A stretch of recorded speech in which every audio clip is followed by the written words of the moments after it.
Sanaa, capitale du Yémen. La capitale du miel aussi.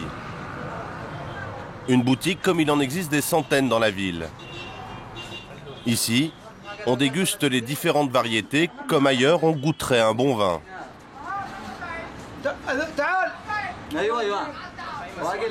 C'est le miel le plus connu. C'est du miel de jujubier, qui vient de la vallée du Wadi Doan. C'est un miel qui coûte très cher. Combien? 1 kilo coûte 8000 rials, c'est-à-dire 50 $. Et les prix peuvent grimper encore bien plus haut. Et le miel le plus cher du monde, c'est celui-ci. Que dites-vous? C'est le miel le plus cher du monde. On l'utilise pour guérir les douleurs d'estomac. C'est très bon pour la santé. 1 kilo coûte 100 $. Ce miel coûte encore bien plus cher aux Émirats et à Dubaï où il est exporté. Sa source, une vallée au milieu du désert. Une vallée perdue et pourtant connue dans tout le monde arabe, le Wadi Doan. Pour rejoindre ce jardin d'Éden, il faut parcourir 600 km. Un long voyage que nous allons entreprendre pour remonter aux origines du nectar. Découvrir ses vertus réelles ou supposées. Percer aussi ses mystères. Le miel, source de richesse, est-il aussi source de conflit? L'argent qu'il génère financerait-il, comme certains le pensent, Al-Qaïda? Nous prenons la route pour tenter de répondre à ces questions.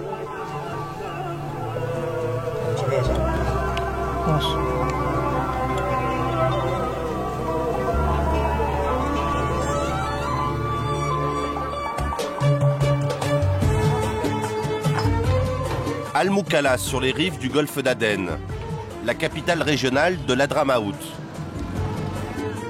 Entre montagne et mer, c'est dans cette ville de 350 000 habitants que commence notre voyage vers l'or liquide du Yémen. Un voyage sous bonne garde. Les autorités nous ont imposé la présence d'un guide du ministère de l'Information. Une escorte militaire nous a même été offerte. Dernière vérification avant le départ. Tout est enfin prêt. Direction.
« 90 000 apiculteurs du pays, plusieurs fois par an, c'est la ruée vers le miel, la grande transhumance des abeilles.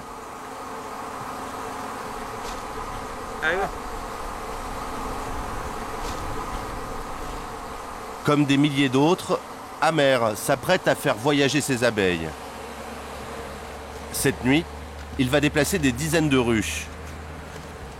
Plusieurs centaines de milliers d'abeilles vont pouvoir butiner les précieuses fleurs d'acacia.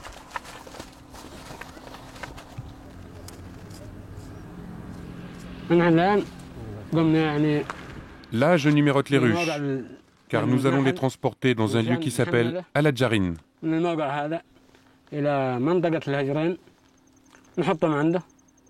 les entreposons là-bas, car la végétation est meilleure. L'environnement est très beau, et surtout il y a des acacias.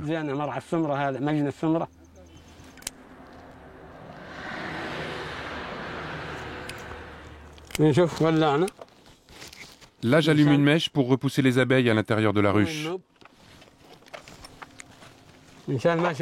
On bouche les ruches de cette manière et elles restent dans l'obscurité. Si elles étaient à la lumière du jour, les abeilles sortiraient.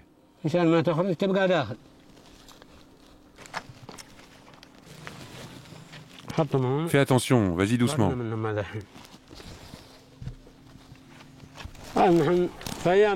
Nous les transportons la nuit car le climat est plus doux pour les abeilles et elles ne sont pas touchées par la chaleur.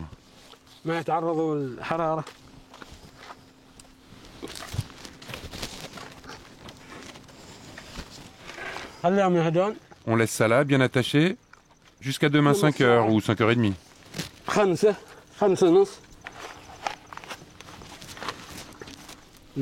Voilà, tout est prêt.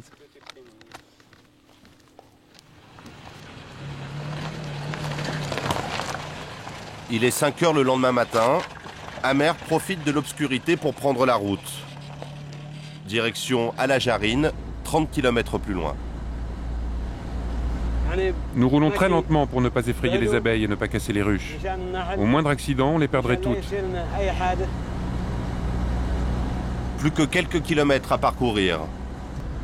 Les premières lueurs de l'aube pointent déjà au-dessus des falaises. Le temps presse, il faut impérativement arriver avant le jour. Le pick-up parvient à destination.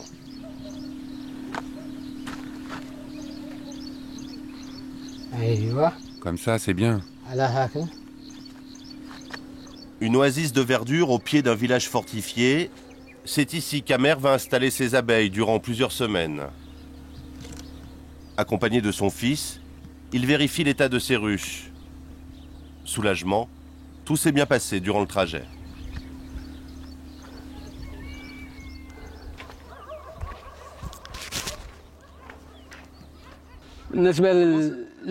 J'ai choisi cet endroit parce que le cadre est idéal. Le coin est apprécié pour son climat. À l'est, nous avons les acacias et à l'ouest, la vallée. Nous sommes bien orientés par rapport à la lumière du soleil. On laisse les ruches sur place entre 40 et 45 jours, voire 48 jours. S'il faut les laisser davantage pour qu'elles soient bien remplies, on reste plus longtemps.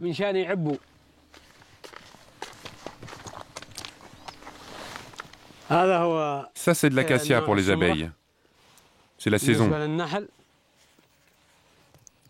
Elles butinent les fleurs entre 6 et 7 semaines.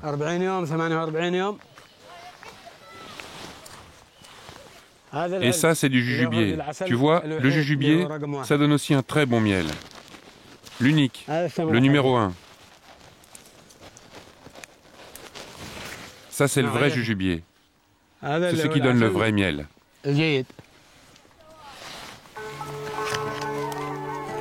Réputée pour la qualité de son miel, la vallée du Wadi Doan est aussi connue pour être le berceau de l'une des dynasties les plus célèbres du monde entier, la famille Ben Laden.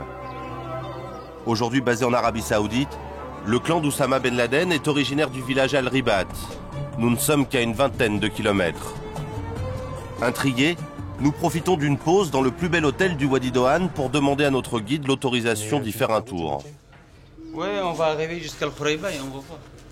D'accord. Il nous autoriserait, Yasser, à aller là-bas ou pas? Non. J'ai parlé avec lui hier. Ah d'accord, il t'a dit que non. Enfin, si je lui Non, demande... le problème, c'est la maison de Ben Laden, mais c'était il y a longtemps. Ouais. C'est la plus grande maison là-bas. Ben Laden, sujet tabou. Et devant nos demandes insistantes, le veto se fait encore plus ferme. Parce qu'ils vont lui dire, tu l'arrêtes et tu rentres avec eux. Ou bien, tu perds ton boulot. Elles vont dire ça. Non, mais attends, le but, c'est Il est pas... là pour... On n'est pas là pour... Alors, elle perd son boulot, ou vous rentrez aujourd'hui. À cause de... de ce village. Dans la région, personne n'évoque la famille Ben Laden. Bonjour, bienvenue. Ce jour-là, Amer retrouve Salem, un apiculteur lui aussi. Amer vient y faire des affaires et discuter de la prochaine récolte. Chez Salem, on boit du thé sucré. Autre cérémonial, entre amis au Yémen, on mâche du khat, une plante aux effets relaxants.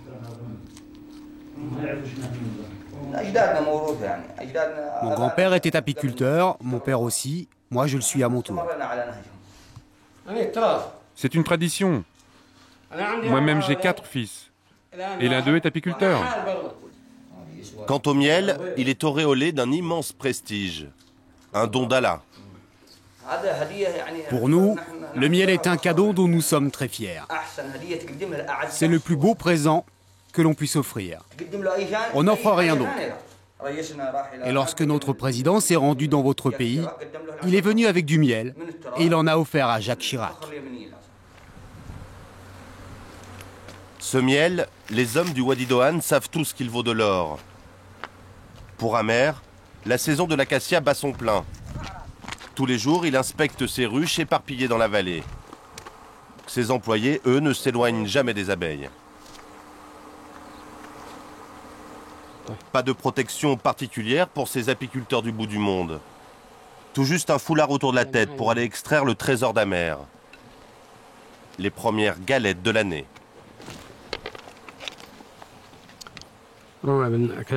Ça, c'est du miel d'acacia que nous venons juste d'extraire. Là, nous allons le déposer sur un filtre. Le miel sera récupéré en dessous.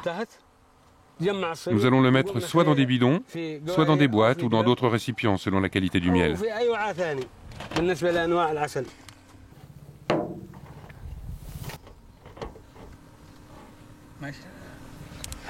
Et là, c'est un miel d'acacia de première qualité.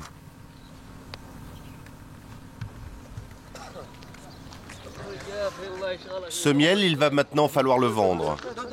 Nouveau poste de contrôle et changement d'escorte militaire. Nous quittons le Wadi Doan. Direction 100 km plus loin, le marché au miel d'Al-Katan.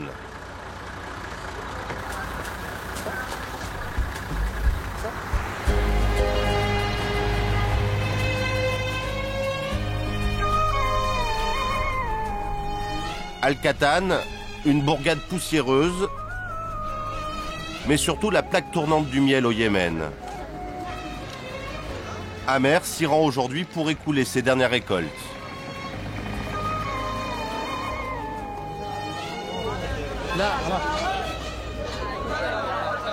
Tous les matins, des commerçants venus de tous les pays du Golfe accourent pour se procurer le précieux nectar.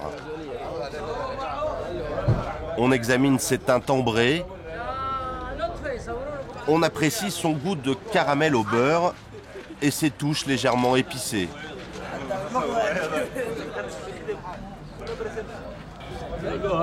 C'est du jujubier? Oui, Ça vient d'où? du Wadi Doan.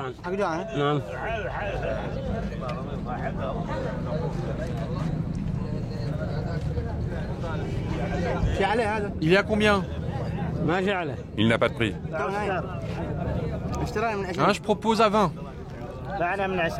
Pour se mettre d'accord sur le prix, Amer et le commerçant ont recours à un tiers, un courtier. Lorsqu'il relâchera leurs mains, l'affaire sera conclue. N'oublie pas que t'es pas seul ici. Il y a encore de la marge. 26? Pas assez. 27. Pas assez. Je propose 30. Si tu voyais d'où vient ce miel, tu aurais proposé beaucoup plus. Il est déjà bien cher là. Non, c'est pas encore assez cher. Tu achètes à 35? J'achète. Ok, on vend. Voilà un acompte.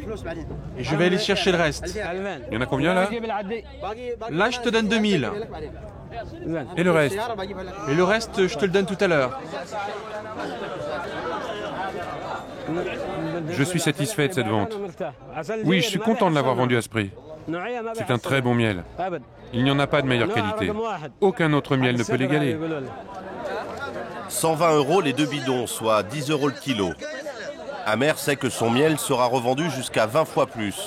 Mais il ne se plaint pas. Au Yémen, les salaires des apiculteurs sont beaucoup plus élevés que la moyenne nationale. Pour le miel, encore 600 km pour rejoindre la destination finale.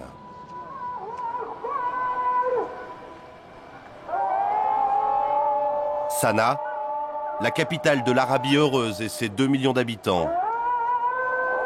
Dans la vieille ville, rien n'a changé depuis des temps immémoriaux. L'islam y est omniprésent.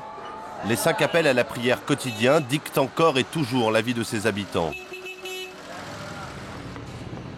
Et c'est encore le Coran qui assoit le prestige quasi mystique du miel. Pour mieux comprendre cette dimension religieuse, rendez-vous dans l'une des plus anciennes bibliothèques du Yémen.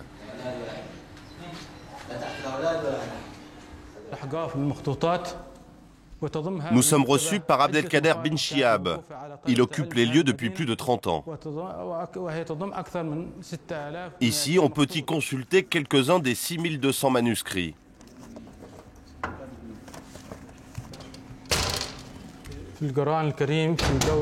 Morceau choisi, extraite du Coran, la sourate des abeilles.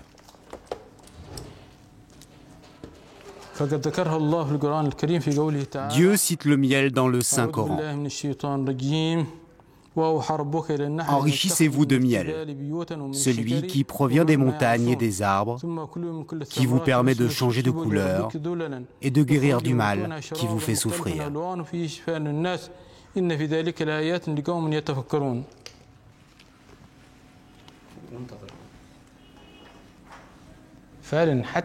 Même la médecine moderne reconnaît maintenant les propriétés du miel. Avant, ils disaient « c'est juste du sucre ». Mais par exemple maintenant, ils reconnaissent que le miel peut guérir les plaies. Cette médecine traditionnelle, elle se pratique quotidiennement dans le souk des pharmaciens. Comme dans le reste du pays, les hommes portent ici la jambia, un long poignard incurvé, le symbole du Yémen. Une trentaine d'échoppes préparent des remèdes à base de miel et de plantes.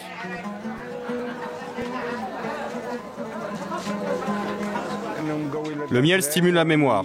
Il stimule tout le corps d'ailleurs. Je connais des gens qui ont soigné des inflammations avec ça. Ils vont très bien. Taha Hussein, le pharmacien, propose aussi un remède miracle aux effets énergisants. Il l'appelle le petit déjeuner des rois. Si on est diabétique, on peut prendre du miel? C'est vrai que le miel c'est bon pour les diabétiques. Pas comme les autres produits sucrés, qui sont mauvais pour le pancréas. Le petit déjeuner des rois, médicament à base de miel, d'ambre liquide, de poudre de lézard séché et d'écailles de poisson. Il part comme des petits pains. Depuis quelques années, la médecine traditionnelle à base de plantes fait de plus en plus d'adeptes. Ils achètent davantage de miel yéménite, et en particulier le petit déjeuner des rois.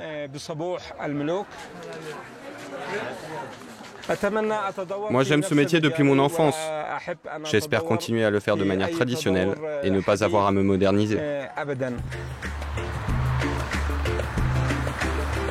Que les pharmaciens du souk le veuillent ou non, la modernité est déjà bel et bien là. Voilà à quoi ressemble à la nuit tombée la ville nouvelle de Sanaa.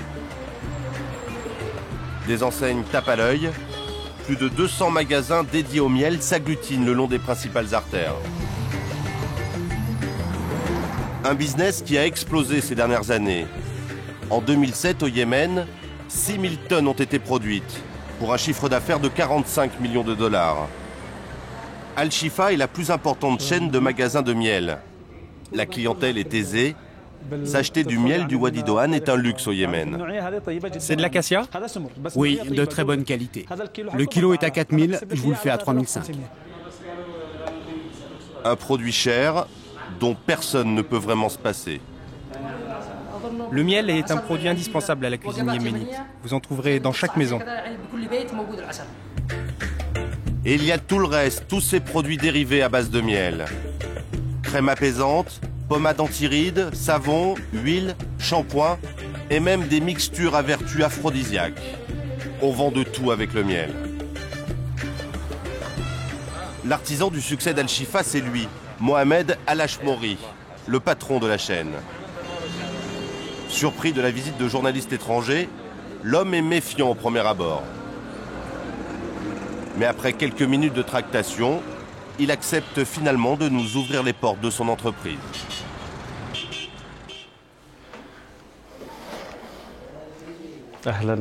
Bonjour. Soyez les bienvenus. Après vous. Autre ambiance, autre savoir-faire. C'est en capitaine d'industrie qu'il nous fait visiter son usine.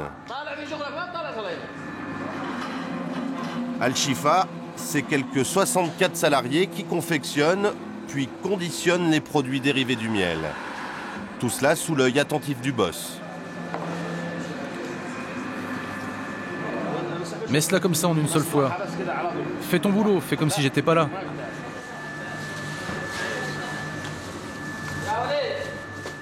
Juste à côté, dans les bureaux, on gère les exportations de miel dans l'ensemble du Moyen-Orient. Les prix peuvent grimper à 200 $ le kilo.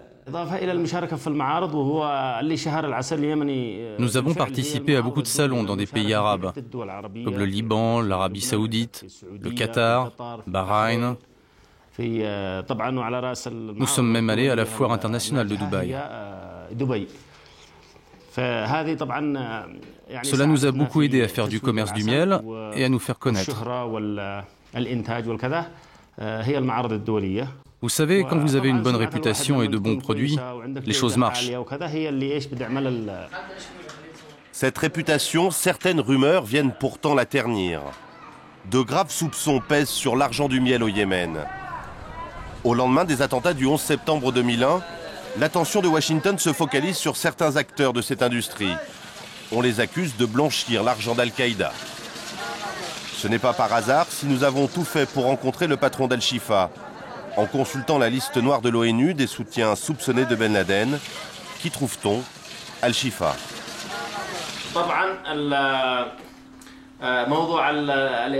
L'histoire du terrorisme ou le fait que le miel soit lié aux terroristes, c'est quelque chose de totalement infondé. Beaucoup d'étrangers sont venus enquêter et même CNN est venu nous interroger. La police politique nous a aussi questionnés en long et en large. Bien sûr, on n'a rien trouvé parce que notre travail est transparent. Nous n'avons rien à cacher. Je mets quiconque au défi, même n'importe quel service de renseignement, de venir prouver que le miel ou les magasins de miel sont liés à Al-Qaïda. Tout ça est totalement faux. Au-delà des démentis, est-il possible que le miel alimente les caisses d'un islam radical? Présidé depuis 30 ans par Abdel Hayya Saleh, le Yémen est partagé entre son soutien affiché aux États-Unis dans la lutte contre le terrorisme et son appartenance au monde musulman. Le miel pourrait-il encore compliquer un peu plus cette équation? Pas facile d'enquêter avec un guide qui ne nous lâche pas d'une semelle. Mais tant bien que mal, nous arrivons à comprendre certaines choses. N'importe quel magasin que tu rentres de miel, tu vois les gens des barbillons. Et pourquoi? Pourquoi? Parce que c'est eux qui disent la vérité. Ils font la prière, n'est-ce pas? Tu vois, ils font pas des choses, comment dirais-je là, de pas bien, ils font pas mélanger. Ils font pas mélanger parce qu'ils connaissent Dieu. Tu vois? La barbe comme argument de vente et certainement davantage. Caméra baissée, nous interrogeons notre chauffeur de taxi. Il pousse les soupçons beaucoup plus loin. On trouve beaucoup de magasins de miel à Sanaa. Oui. C'est Isla qui travaille dans le miel. Qui ça? Isla. Ils sont liés au miel. Ils travaillent ensemble. Oui. Même dans la région de l'Hadramaout. Dans la ville de Taïs. Beaucoup de villes au Yémen. Vous voulez dire que tous les gens dans le commerce du miel sont des membres du parti Isla? Oui, beaucoup de gens travaillent dans ce commerce. Les gens qui portent une barbe? Oui, une grosse barbe. Le parti Isla est le premier parti d'opposition au Yémen. Jusqu'à sa disparition l'année dernière, son président était le deuxième plus haut personnage du pays. Isla possède des hôpitaux et des universités telles l'université Al-Iman. Beaucoup de Yéménites pensent que l'argent du miel financerait en partie ces infrastructures.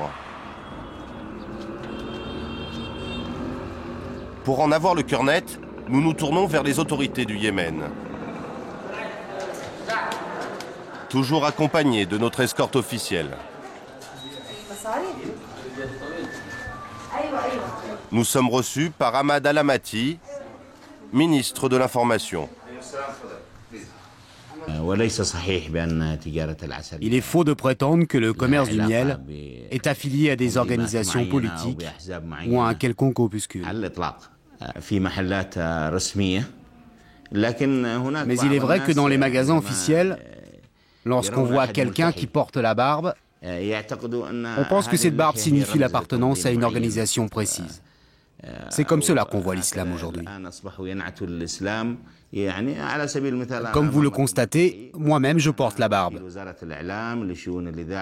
Et pourtant, je suis ministre de l'Information et des Télécommunications.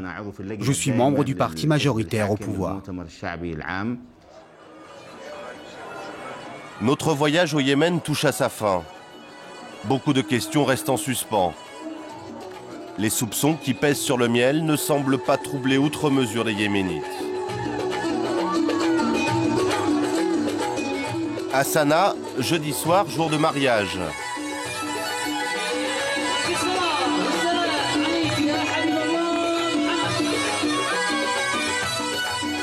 La mariée reste invisible. Elle attend son époux dans la chambre nuptiale. Avant de la rejoindre, on offre aux mariés du miel du Wadi Doan.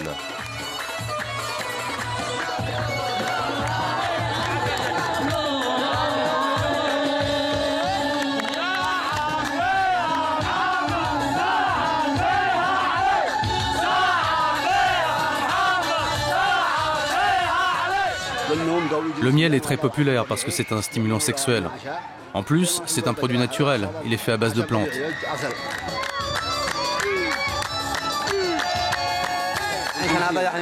En général, on offre du miel au marié le jeudi, avant son entrée dans la chambre nuptiale. Comme on dit chez nous, ça donne la force.